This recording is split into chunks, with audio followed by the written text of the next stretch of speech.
भारतीय संविधान में वर्णित मौलिक अधिकार। भारतीय नागरिकों के अधिकार इस प्रकार है। समता का अधिकार फर्स्ट, स्वतंत्रता का अधिकार, शोषण के विरुद्ध का अधिकार, धार्मिक स्वतंत्रता का अधिकार, सांस्कृतिक तथा शिक्षा संबंधी अधिकार, संपत्ति का अधिकार, संवैधानिक उपचारों का अधिकार।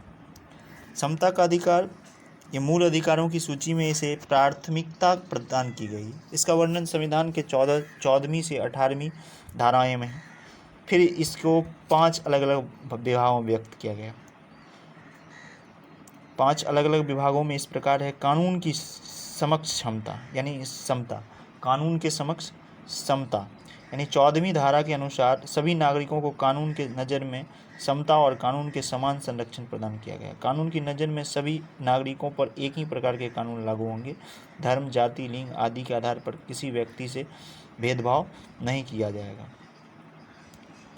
इस तरह के यहाँ और कानून सभी नागरिकों के समान रूप से संरक्षित होंगे। इस तरह के यहाँ इंग्लैंड की तरह विधि शासन को स्थापना की गई है। सामाजिक समता की बात करिए तो ये 15वीं धारा के अनुसार कोई भी व्यक्ति अपने धर्म, जाति, लिंग, वंश आदि के आधार पर होटल, दुकान, भोजनालय, सार्वजनिक मनोरंजन के स्थानों, पूर्णतः तथा आंशिक रूप से सरकारी सहायता प्राप्त कुओं, तालाब, स्नान घाटों, सड़कों, पार्कों तथा अन्य सार्वजनिक उपयोग के स्थानों पर जाने से वंचित नहीं किया जा सकता है उनको। ये सामाजिक समता।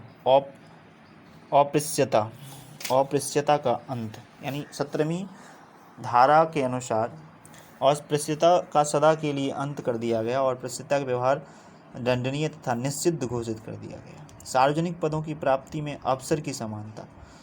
16वीं धारा के अनुसार सभी नागरिकों को राज्य के अंतर्गत सभी नागरिक नौकरियों और सार्वजनिक सेवा के पदों की प्राप्ति समान अधिकार दिया गया। धर्म, जाति, वंश, लिंग, जन्म स्थान आदि के आधार पर विभेद नहीं किया जाए।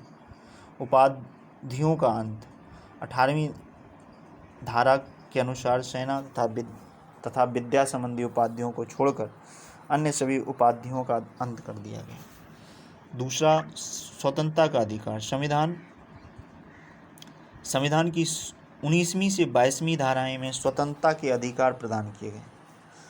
19वीं धाराएं सबसे महत्वपूर्ण है। इस धारा के द्वारा सप्त अधिकार नागरिक को दिया गया। भाषण और अभिव्यक्ति की स्वतंत्रता, शांति एवं बिना हथियार एकत्र होने की स्वतंत्रता, संघ तथा संस्था के निर्माण की स्वतंत्रता, भारत में सर्वत्र अबाध संचार विचरण की स्वतंत्रता, भारत के किसी भी भाग में निवास करने की स्वतंत्रता, संपत्ति धारण और व्यय की स्वतंत्रता और जीविका अर्जन करने की स्वतंत्रता। इन सप्त अधिकारों के अतिरिक्त इन्हें अन्य अधिकार भी दिए गए हैं, जैसे अपराधी के लिए विधि सम्मत दंड की व्यवस्था, जीवन तथा दैनिक स्वतंत्रता की रक्षा और बंदीकरण और विरोध में से संरक्षण। शोषण के विरुद्ध अधिकार। तीसरा, मनुष्य के द्वारा मनुष्य की शोषण के अधिकार को संविधान द्वारा समाप्त कर दिया गया। इस प्रकार के अधिकार 22वीं से 24वीं धाराएं द्वारा प्रदत्त किया गया था, जैसे बेकारी प्रथा का अंत यानी बेकारी मतलब गुलामी, दासता प्रथा का अंत और मनुष्यों में क्रय विक्रय पर रोक लगा दिया गया। संविधान के द्वारा इसे कुकृत अपराध घोषित कर दिया।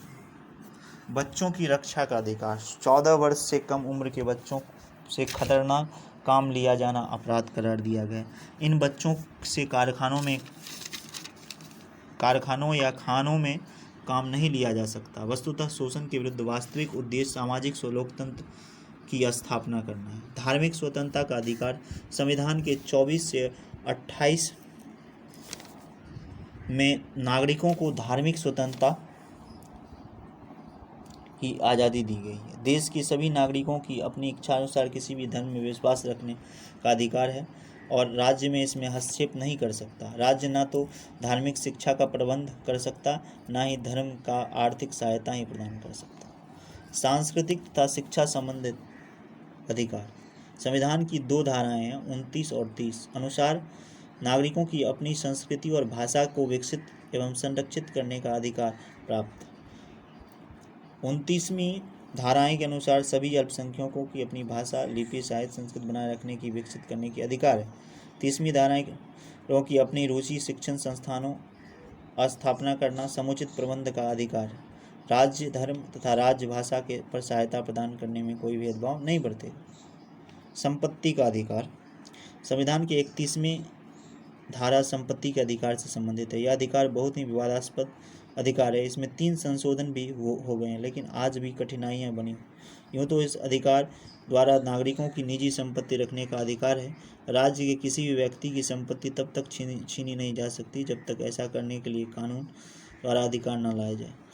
लेकिन सार्वजनिक कार्यों के लिए किसी व्यक्ति की संपत्ति पर वह कब्जा कर सकता है। इस स्थिति में राज्य को उचित मुआवजा देना पड़ेगा, परंतु मुआवजे की राशि भारतीय संविधान की 26वीं संशोधन अधिनियम 1971 के अनुसार न्यायालय में चुनौती नहीं दी जा सकेगी। संवैधानिक उपचारों का अधिकार। संविधान की 32वीं धारा के अनुसार नागरिकों को संवैधानिक उपचारों का भी अधिकार दिया गया।